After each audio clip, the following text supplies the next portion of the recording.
marché, l'équipe sera mobilisée sur place pour démarrer les travaux de l'implantation et de l'installation du chantier. Dès que les études sont approuvées, les travaux de réalisation des pieux et des barrettes seront démarrés à partir de la zone centrale de la tour. Il est prévu une durée de 197 jours pour terminer l'ensemble des pieux et des barrettes. Réalisation du rideau de pale-planche pendant les travaux de terrassement. Le dispositif de rabattement de la nappe est mis en place. La mise en place des puits de recharge et du rideau de pale-planche tout au long de la voie ferrée ainsi qu'un terrassement en talus assure contre tout risque sur cette voie. Des piézomètres et inclinomètres installés en pied de talus permettront le contrôle en continu des paramètres de la stabilité et le niveau de la nappe pendant les travaux dans le sous-sol de la tour. Les travaux de terrassement de la zone centrale de la tour seront entamés dans un premier lieu après la réalisation des barrettes et des pieux. La zone périphérique du socle sera terrassée par la suite. Il est prévu 103 jours pour la réalisation du radier du socle et de la tour. La grue 5 et la grue 6 seront installées quand ces travaux sont terminés. Une fois le troisième étage du noyau achevé, le système du coffrage grimpant est mis en place. Le monte-charge MC3 est installé en même temps et sera dédié au transport des ouvriers. La charpente métallique de l'enveloppe extérieure sera démarrée à ce moment.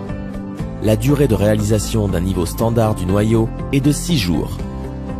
Après la réalisation de la structure en béton du 7e étage du noyau, la grue 7 grimpante est montée sur le noyau ainsi que les monte-charges MC1 et MC2. À ce stade, les travaux de maçonnerie commencent. Une fois le 16e étage du noyau achevé, on démarre le mur rideau, la finition et l'installation des équipements.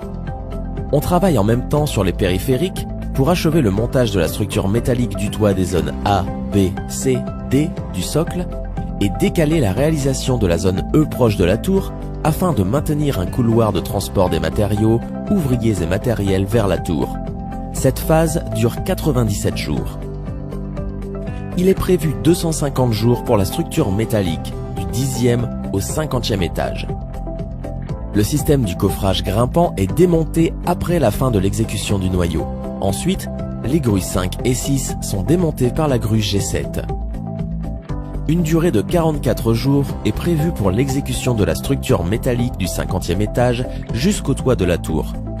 Pendant cette phase, une grue type M270 est installée pour démonter la grue 7.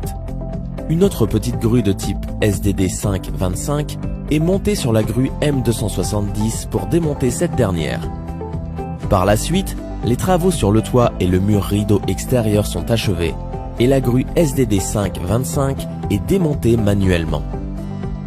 103 jours après l'achèvement de la structure métallique de la tour, les ascenseurs provisoires d'exécution MC1 et MC2 sont démontés et un ascenseur définitif est utilisé pour terminer les travaux de finition restants. Le montage des murs rideaux restants au droit des fixations des ascenseurs provisoires est achevé 35 jours après démontage de ces derniers. Après l'achèvement de murs rideaux, la structure de podium E sera terminée en 25 jours et la finition sera entamée entièrement. Il est prévu de terminer la finition, l'installation des équipements et les travaux extérieurs dans un délai de 275 jours en vue de l'achèvement global du projet. Une phase de testing et commissioning pour le réajustement de l'ensemble des équipements est prévue en préparation de